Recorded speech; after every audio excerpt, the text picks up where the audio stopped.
বন্ধুরা, আশা করি তোমরা যে যেখানে আছো খুব ভালো আছো আর সুস্থ আছো। আর আমার শরীরটা একটুও ভালো নেই, যার জন্য কিন্তু আমি বা আমরা কেউই সুস্থ নেই। তো ঘুম থেকে উঠেই না আজকের দিনটা আমার এতটা খারাপ কেটেছে কি বলবো। সকালটা শুরু করেছিলাম খুব সুন্দরভাবে, কিন্তু দিনটা আমার প্রচুর পরিমাণে খারাপ কেটেছে। আসলে আজকে ছিল এটা হচ্ছে আমার বৃহস্পতিবারের ভিডিও, তো আজকে আমি পোস্ট করছি। আর ভিডিও এডিট বা শেয়ার কোনো কিছুই আমি কিন্তু করতে পেরেছিলাম না, যেহেতু শরীরটা খারাপ প্রচুর পরিমাণে।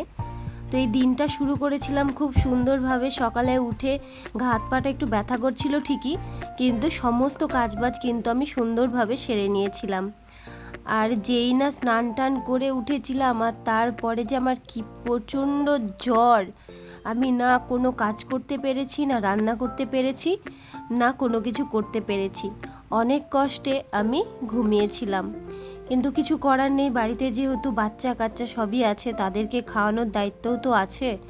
তো কি করব বলো, এই অসুস্থ শরীর নিয়েই কিন্তু আমাকে সমস্ত কাজ করতে হয়েছে। তো যত বাসি কাজ ছিল সেগুলো কিন্তু সকাল সকালই সেরে নিয়েছিলাম। আর দেখতে পাচ্ছ কি পরিমাণে বৃষ্টি হচ্ছিল। এই যে কটা দিন থেকে বৃষ্টি শুরু হয়েছে, প্রচুর পরিমাণে বৃষ্টি হচ্ছে। তো সেই জন্য ছাদ বলো, গাছপালা, এমনকি ঘর বাড়িও কেমন স্যাঁতস্যাঁতে ভেজা ভেজা হয়ে গেছিল। খুবই বিরক্ত লাগছিল। আর তার সঙ্গে আমার প্রচণ্ড পরিমাণে শরীর খারাপ। তো এদিকে পাখিগুলোকে ঢেকে রেখেছিলাম, কারণ ওরা যদি ভিজে যায় তো ওদেরও হয়তো কষ্ট হতে পারে। তো সেই জন্য তো দেখো, আমার চেহারা দেখেই বুঝতে পারছো আমার পরিস্থিতি খুবই খারাপ।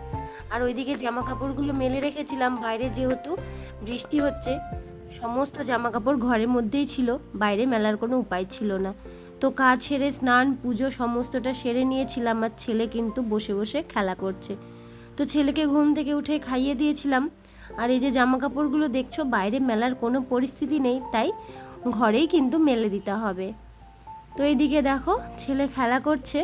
আর আমার এতটা জ্বর আর শরীর খারাপ, আমার যে ভিডিও করব বা কোনো একটা কাজ করব সেই পরিস্থিতি কিন্তু আমার ছিল না।